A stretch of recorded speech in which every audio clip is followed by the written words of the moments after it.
গাজীপুরের শ্রীপুর ও কাপাসিয়া উপজেলার হাজারো মানুষের একমাত্র ভরসা এখনও শীতলক্ষ্যা নদীর খেয়া নৌকা।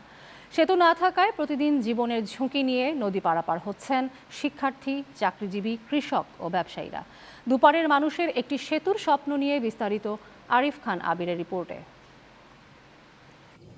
শ্রীপুরের গুশিঙ্গা ইউনিয়ন ও কাপাসিয়ার দরদুরি এলাকার মধ্যে যোগাযোগের জন্য প্রতিদিন শত শত মানুষ খেয়া নৌকার উপর নির্ভরশীল।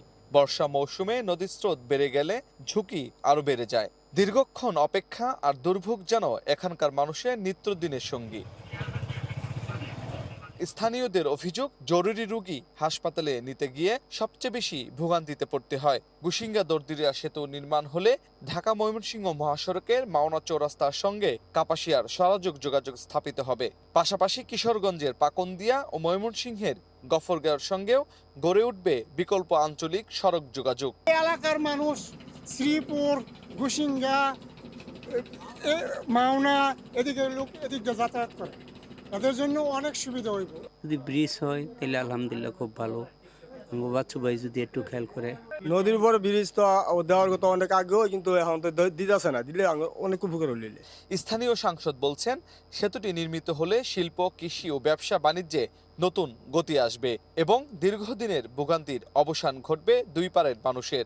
ব্রিজটা আমাদের প্রায়োরিটিতে আছে এবং আমরা চেষ্টা করব যে ব্রিজটা আমরা যে প্রস্তাব দেওয়ার জন্য প্রস্তাব দিয়ে তারপরে ব্রিজটা যাতে করা যায় সেই চেষ্টা আমরা করব। আমরা আশা করি যে সরকার তো উন্নয়নের রাজনীতি এবং মানুষের কল্যাণের রাজনীতির সাথে জড়িত এবং সরকার যেগুলি মানুষের উপকারে আসে। এরই মধ্যে সরজমিনে পরিদর্শন করা হয়েছে নদীর পার। সেতু নির্মাণের জন্য জেলা প্রশাসনের মাধ্যমে সংশ্লিষ্ট দফতরে বিষয়টি অবহিত করা হবে বলেও জানান উপজেলা নির্বাহী অফিসার। এলজেডের মাধ্যমে একটি প্রস্তাব পাঠানো হয়েছে। তো আমি এই বিষয়ে বিস্তারিত আরও খবর নিব এবং কিভাবে একটা কাজটি ত্বরান্বিত করা যায় সে বিষয়ে আমি আমার পক্ষ থেকে প্রয়োজনীয় ব্যবস্থা গ্রহণ করব। শীতলক্ষ্যা নদীর উপর একটি সেতুর অপেক্ষায় রয়েছে দুপারের হাজারো মানুষ। এখন দেখার বিষয়, দীর্ঘদিনের এই দাবি কত দ্রুত বাস্তব রূপ পায়। আরিফ খান আবির, চ্যানেল 9, গাজীপুর।